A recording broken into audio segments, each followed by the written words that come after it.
السلام علیکم ورحمۃ اللہ وبرکاتہ۔ الحمد للہ نحمده ونستعینه ونستغفره ونؤمن به ونتوکل علیہ ونعوذ باللہ من شرور انفسنا ومن سیئات اعمالنا من يهده الله فلا مضل له ومن يضلله فلا هادي له ونشهد أن سيدنا ومولانا محمدا عبده ورسوله أما بعد فأعوذ بالله من الشيطان الرجيم بسم الله الرحمن الرحيم لتبلون في أموالكم وأنفسكم ولتسمعن من الذين أوتوا الكتاب من قبلكم ومن الذين أشركوا أذى كثيرا وإن تصبروا وتتقوا فإن ذلك من عزم الأمور۔ ويقول الله عز وجل ألف لام ميم أحسب الناس أن يتركوا أن يقولوا آمنا وهم لا يفتنون۔ وعن أنس رضي الله عنه قال قال رسول الله صلى الله عليه وسلم إن عظم الجزاء مع عظم البلاء وإن الله إذا أحب قوما ابتلاهم فمن رضي فله الرضا ومن سخط فله السخط۔ رواہ الترمذی او کما قال صلی اللہ علیہ وسلم۔ محترم بزرگوں اور دوستو، حالات کے پیش نظر دو آیتیں تلاوت کی ہیں آپ حضرات کے سامنے اور ایک حدیث پاک کا ٹکڑا جو ہمارے لیے بہت بڑے اطمینان کا، سکون کا سبق ہے۔ اس کے اندر اللہ تعالیٰ ارشاد فرماتے ہیں کہ لَتُبْلَوُنَّ فِي أَمْوَالِكُمْ وَأَنفُسِكُمْ، دیکھو مومنوں مسلمانوں، تمہارے مال میں اور تمہارے جانوں میں ہم تمہیں آزمائیں گے کہ صحیح ہو یا غلط ہو۔ ایمان اور اسلام کا تمہارے پاس سرٹیفکیٹ ہے، وہ صرف آدھار کارڈ پر لکھا ہوا ہے مسلم، یا تمہارے اندر کچھ ہے بھی، اس کی آزمائش ہوگی۔ جیسے آدمی پرائمری پڑھتا ہے، انٹر پڑھتا ہے اور مڈل پڑھتا ہے اور ایم اے اور بی اے ہوتا ہے تو اس کا امتحان ہوتا ہے۔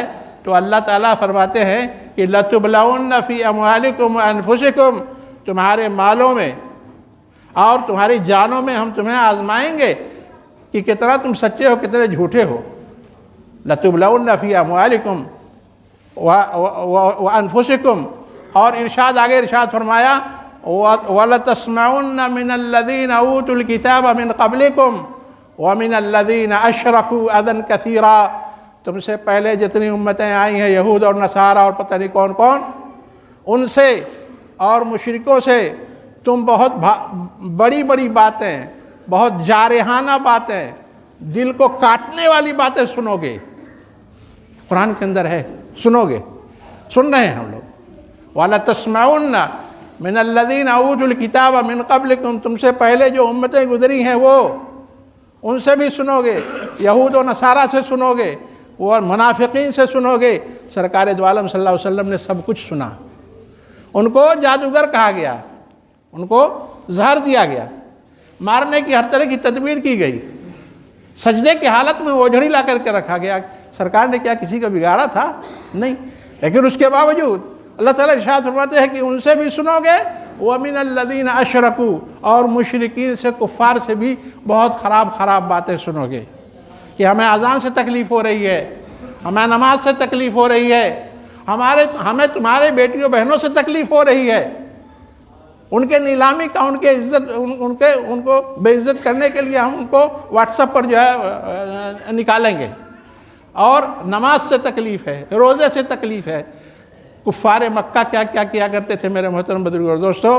وقال الذین کفروا لا تسمعوا لهذا القرآن، قرآن پاک جب پڑھا جاتا تھا تو لوگوں کے دل اس کی طرف کھینچے چلے جاتے تھے۔ ایسا ہے کہ ایسے کھینچے چلے جاتے تھے کہ رات کے اندھیرے میں کفار سنتے تھے، رات کے اندھیرے میں چھپ کر کے قرآن پاک سنتے تھے۔ قرآن پاک کے اندر وہ جاذبیت ہے اور وہ کشش ہے اور وہ مغناطیسیت ہے کہ انکار کے باوجود رات کو سنتے تھے، چپکے سنتے تھے۔ تو فیصلہ کیا کیا، وقال الذین کفروا لا تسمعوا لهذا القرآن، اس قرآن کو سنو مت، سنو گے تو گرویدہ ہو جاؤ گے، سنو گے تو بچ جاؤ گے، سنو گے تو ضرور ایمان لے آؤ گے۔ لا تسمعوا لهذا القرآن والغوا فیہ، اور ڈسٹرب کرو، جب یہ پڑھے قرآن پاک نہ چیخو چلاؤ، ڈھول بجاؤ، ڈفلی بجاؤ، نعرہ لگاؤ الٹے سیدھے۔ کیا یہ ساری چیزیں ہو رہی ہیں کہ نہیں ہو رہی ہیں؟ یہی چیزیں ہو رہی ہیں، ہے نا۔ لیکن قرآن نے ہم کو درس دیا ہے، قرآن نے ہم کو سبق دیا ہے، اللہ نے ہم کو تعلیمات دی ہے، ڈائریکشن دیا ہے۔ فرمایا کہ وَلَا تَسْمَعُنَّ مِنَ الَّذِينَ أُوتُوا الْكِتَابَ مِنْ قَبْلِكُمْ وَمِنَ الَّذِينَ أَشْرَكُوا أَذًى كَثِيرًا وَإِن تَصْبِرُوا، سن لو مومنو، اگر تم صبر کرو گے، وَتَتَّقُوا، اور پرہیزگاری کرو گے، فَإِنَّ ذَلِكَ مِنْ عَزْمِ الْأُمُورِ، یہ بڑے ہمت کی بات ہے، ہمت والے ہی یہ کام کرتے ہیں، جواں مرد ہی یہ کام کرتے ہیں۔ ہاں ہمارے ایمان کا، ہمارے اسلام کا تم کچھ نہیں بگاڑ سکو گے۔ قدرت نے اس دین کے اندر وہ لچک رکھی ہے کہ جتنا دباؤ گے اتنا ہی ابھرے گا، جتنا ہی دباؤ گے اتنا ہی ابھرے گا انشاءاللہ۔ اور اللہ کے نبی نے ارشاد فرمایا ہے کہ چاہے وہ جو ہے کچا مکان ہو یا پکا مکان ہو، خیمے والا ہو، ٹینٹ والا ہو، اللہ تعالیٰ اس دین کو دنیا کے گوشے گوشے میں پہنچائے گا۔ کر لو پوری کوشش، کر لو پوری جدوجہد۔ تو اللہ تعالیٰ اس آیت کے اندر ارشاد فرماتے ہیں کہ یہ جمع مردوں کا اور ہمت والوں کا کام ہے، کیا؟ صبر کرنا۔ ساری چیزوں کو سنیے، صبر کیجیے، اللہ کے حوالے کیجیے۔ اور دوسری جگہ اللہ تعالیٰ ارشاد فرماتے ہیں، دوسری جو آیت میں نے تلاوت کی ہے اس میں اللہ تعالیٰ ارشاد فرماتے ہیں احسب الناس ان یترکوا ان یقولوا آمنا وهم لا یفتنون، کیا لوگوں نے یہ سمجھ رکھا ہے کہ وہ خالی کہیں، خالی زبان سے کہیں کہ ہم مسلمان ہیں، ہم کلمہ گو ہیں، اور ان کو آزمایا نہ جائے، جانچا نہ جائے، پرکھا نہ جائے؟ پرکھا جائے گا، جانچا جائے گا کہ آپ کس گریڈ کے ہیں، کتنا ایمان ہے، پورا ہے، آدھا ہے، ادھورا ہے، کتنا ہے۔ پتہ چلا کہ ذرا سا بیمار ہوئے، کسی نے بتلا دیا کہ فلاں مزار پہ جا کے سجدہ کر لو گے تو تم صحیح ہو جاؤ گے، چلے گئے۔ ارے بندے خدا، یہی ایک چیز تو تھی جو اسلام اور کفر کے درمیان فرق کرنے والی تھی، وہ عقیدہ، توحید اور ایمان۔ ہم کو تو یہ کہنا چاہیے تھا کہ ہماری یہ پیشانی اللہ کے علاوہ کسی اور کے سامنے نہیں جھکتی، پھر ہمارے اور غیروں میں کیا فرق ہے جو ہر چیز کی جو ہے پوجا کرتے ہیں، ہماری یہ پیشانی جو ہے صرف اللہ کے سامنے۔ تو اللہ تعالیٰ ارشاد فرماتے ہیں کہ تمہیں آزمایا جائے گا تمہارے مالوں میں اور تمہارے جانوں میں۔ تو جب آزمایا جائے تو کیا کرنا چاہیے؟ صبر کرنا چاہیے۔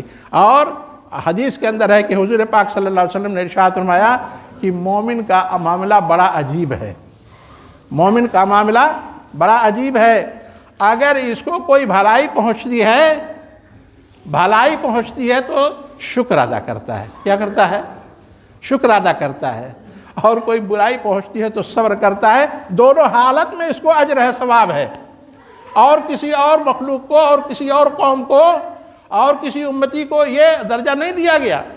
فرمایا کہ عجبا لامر المومن، مومن کا معاملہ بڑا عجیب ہے، اگر اسے کوئی بھلائی پہنچتی ہے تو اللہ کا شکر ادا کرتا ہے۔ یہ اللہ تو نے صحت دیا ہے، تو نے عافیت دیا ہے، ہاتھ پیر سے ہم کو صحیح سالم رکھا ہے، بھلا بتائیے ہم شکر ادا کرتے ہیں روزانہ؟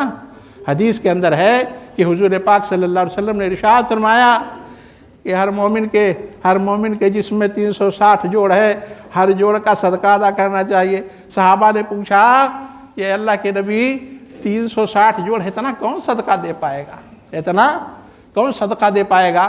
اس کا اجر اور کیا کہتے ہیں، اس کا گویا علامہ فرمائے کمیشن یا اس کی اجرت کون ادا کر پائے گا؟ تو آپ صلی اللہ علیہ وسلم نے ارشاد فرمایا کہ اس کا یہ مطلب نہیں کہ بہت زیادہ پیسہ ہو وہی تم ادا کرو گے۔ کوئی غریب محتاج ہے، راستہ کراس کر رہا ہے، نہیں کر پا رہا ہے، معذور آدمی، اس کا ہاتھ پکڑ کر کے راستہ کراس کرا دو۔ کوئی آدمی سامان اپنا اٹھا رہا ہے، نہیں اٹھا پا رہا ہے، اس کی ہیلپ کر دو۔ یہ ضروری نہیں ہے کہ وہ ہندو ہو کہ مسلمان ہو، کوئی بھی ہو۔ سرکار دو عالم صلی اللہ علیہ وسلم بیٹھے ہوئے تھے، تشریف فرما تھے، صحابہ بھی بیٹھے ہوئے تھے، یہودی کا جنازہ آ رہا تھا۔ کیا آ رہا تھا؟ یہودی کا جنازہ آ رہا تھا۔ سرکار کھڑے ہو گئے تو کسی صحابی نے کہا اللہ کے نبی یہ تو یہودی کا جنازہ ہے، تو آپ نے ارشاد فرمایا کیا وہ جاندار نہیں ہے، وہ ذی روح نہیں ہے؟ ذی روح نہیں کہا، فرمایا کہ ہر ذی روح کے ساتھ، ہر ذی روح کے ساتھ جس کے اندر اللہ تعالیٰ نے روح دیا ہو اس کے ساتھ بھلائی کرنا صدقہ ہے، ہر ذی روح کے ساتھ۔ تو میرے محترم بزرگوں اور دوستو، شریعت نے اتنی سہولتیں دی ہیں، اور شریعت نے یہ کہا ہے کہ ایسے حالات کے اندر ہم صبر کریں۔ سرکار دو عالم صلی اللہ علیہ وسلم نے ارشاد فرمایا کہ اللہ تعالیٰ آزماتے ہیں اپنے بندوں کو، اللہ تعالیٰ اپنے بندوں کو آزماتے ہیں۔ ارشاد فرمایا کہ بہت بڑا جو ثواب اور اجر ملے گا وہ بہت بڑی آزمائش پر ملے گا۔ ان عظم الجزاء مع عظم البلاء، مصیبت جتنی ڈالی جائے گی، تکلیف جتنی ڈالی جائے گی، جس طرح سے سونے کو آگ کے اندر ڈالا جاتا ہے تاکہ اس کا کھرا اور کھوٹا معلوم ہو جائے کہ نقلی ہے یا اصلی ہے، اسی طرح سے مومن کو بھی آزمایا جاتا ہے کہ یہ کھرا مومن ہے یا ڈھلم الیقین ہے۔ فرمایا کہ ان عظم الجزاء مع عظم البلاء وَإِنَّ اللَّهَ إِذَا أَحَبَّ قَوْمًا، سنیے غور سے، اللہ جس قوم سے محبت فرماتا ہے انہیں آزمائش میں ڈالتا ہے۔ ان اللہ اذا احب قوما ابتلاہم فمن رضی فلہ الرضا، جو اس پر راضی رہا، کیا جو اچھی یا بری تقدیر پر راضی رہا اللہ اس سے راضی ہو جائے گا، اور جو ناراض رہا اللہ اس سے ناراض ہو جائے گا۔ تو میرے محترم بزرگوں اور دوستو، حالات سے انسان کو نا امید نہیں ہونا چاہیے۔ ہم امت دعوت ہیں، ہم دعوت دینے کے لیے آئے ہیں۔ لوگ ہمارے اخلاق سے، ہمارے کردار سے، ہمارے کیریکٹر سے اسلام دیکھنا چاہتے ہیں، لیکن ہمارے سر سے لے کر کے پیر تک کسی عضو پر شاید اسلام فٹ نہ پڑتا ہو۔ اللہ معاف فرمائے، اللہ معاف فرمائے۔ اللہ تعالی ہم سب کو ایمان کے ساتھ اور استقامت کے ساتھ زندگی گزارنے کی توفیق نصیب فرمائے، اور جتنے بھی حالات، چاہے وہ بیماری کے ہوں، چاہے سیاسی ہوں، چاہے حکومتی ہوں، کہیں پر بھی ہوں، اللہ ان سب کی برائیوں سے ہم سب کی حفاظت فرمائے، اور اس ملک کو امن و امان کا گہوارہ بنائے۔ وآخر دعوانا الحمدللہ رب العالمین۔